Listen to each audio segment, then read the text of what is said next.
Hey, what's up guys, it's Amir, and as you guys know, I've been using Rogaine for the past 3.5 to 4 years, which is quite some time now, and it has been the #1 thing that has actually saved my hair and saved me from going bald, and I couldn't be happier from my results. I went from looking like this to looking like this, which is amazing and all, but in this video I want to talk to you about some repercussions I've had, some of the negative things I've experienced, and the reason why I'm actually considering a hair transplant coming this year. So if you're on the solution or planning to be on the solution, I don't want you guys to have unrealistic expectations. So today I'm here to break down everything about Rogaine and my past 4 years and my experience with it and what you can take away from it. So with that being said, let's go ahead and jump right into the video. So for those of you guys who don't know what Rogaine is, it is a topical solution known as MINOXIDIL, which you apply onto your crown and the areas that you are balding, and within a matter of weeks of consistent usage, you're going to be able to grow back hair in those areas and prevent balding and thinning. And I can tell you this from using this for the past almost 4 years, that this solution actually works, and it works best for people who are in the early stages of balding. If you're in the early stages of balding and you don't mind using an unnatural solution, this is the #1 route that I would recommend anyone who is looking to help grow back their hair in their balding areas and in the future prevent further balding. The thing about balding is that it is very progressive, and the more that you wait on it, the more you let it progress, the harder it is to come back. And the harder it is to come back, the more frustrated you will be and the more permanent damage that you will do. So if you're going to be on the solution, start on it early for the best results. But this is a huge but. This is a very big false expectation I've had myself from Rogaine. I thought this was gonna be that one thing that's gonna help me keep my hair for a long time. But here's the thing, this is something that you guys may have noticed as well. Although I'm fine and I'm taken care of up in this area over here, I feel like my hair is losing its density and most of its hair count up here. And if you go ahead and turn over the label, I don't have my bottle with me or else I would have pointed out, but I'm gonna take a picture, I'm gonna put it up here. It basically says something along the lines of that it is intended for only giving you best results up in this crown area. And that's the part where I kind of messed up and I had false expectations.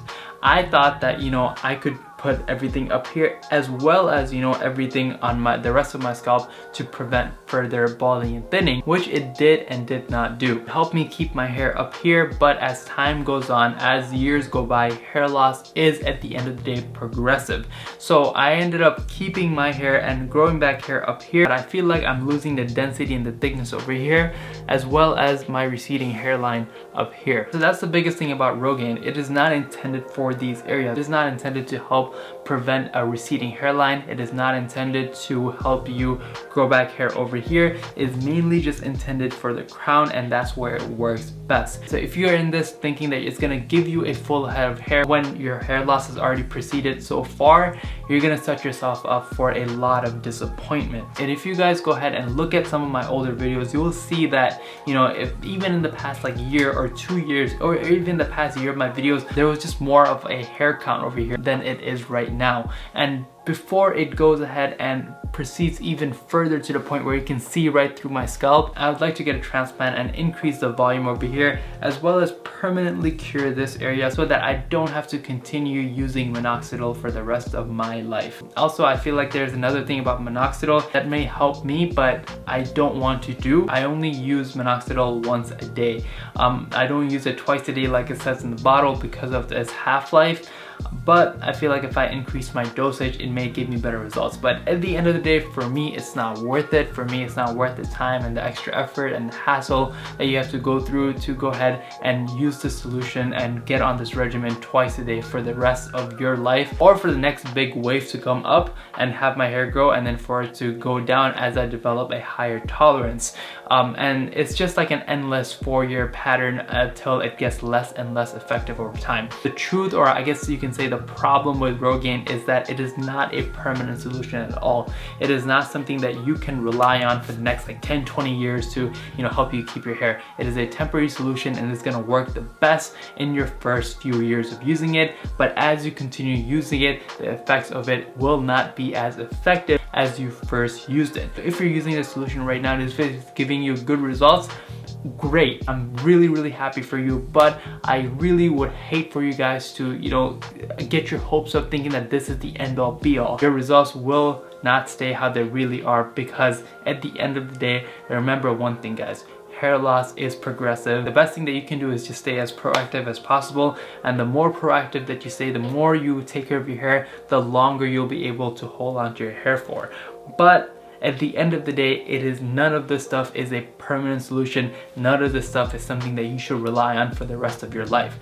Also, another thing that I would like to mention, which I think has added to my thickness right now and how good my hair looks, is the fact that I've been using finasteride in conjunction with MINOXIDIL. So both of these things are working really well to help me keep my hair. If it wasn't for those two things, I can 110% confidently tell you that I would have lost all of my hair by now and have very little and very thin hair. This has been my regimen for the past 4 years, but now I'm kind of tired of it. I kind of want to change it up, and I would love to have something more permanent like a hair transplant. So when I do get a hair transplant, I'm obviously going to document it, take you guys to the doctor, show you my procedure, and as well as give you guys my month 1, month 2, and however long it takes for me to fully grow back my hair and have naturally thick hair without the help of MINOXIDIL, without the help of maybe even finasteride. I heard some people still take finasteride, which I'm okay with because I haven't had any negative side effects so far using it, but that's another topic for another video. So I hope you guys found this video helpful and I gave you guys some valuable information.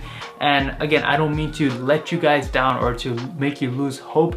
I really hope things do work out for you. The biggest advice and the biggest, I guess, truth that you can take away from this video is that be very proactive with your hair to keep it as long as possible, but don't expect your results to be the end all be all result, because unfortunately it's just not how things work.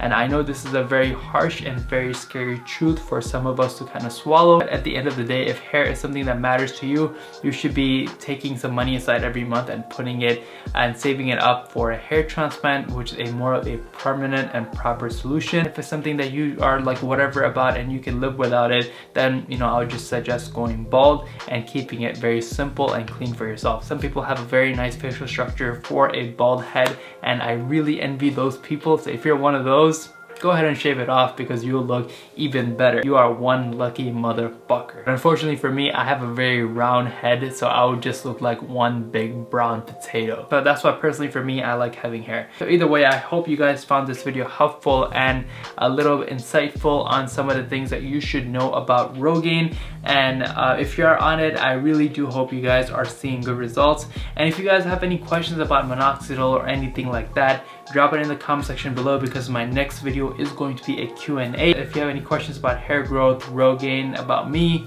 anything like that, drop it in the comment section below and I'll be more than happy to answer your question. Other than that, I hope you guys did enjoy this video. If you guys did, please be sure to go ahead and smash that thumbs up button. If you haven't already, subscribe, hit that notification bell, and I'll see you guys in the next video. Peace.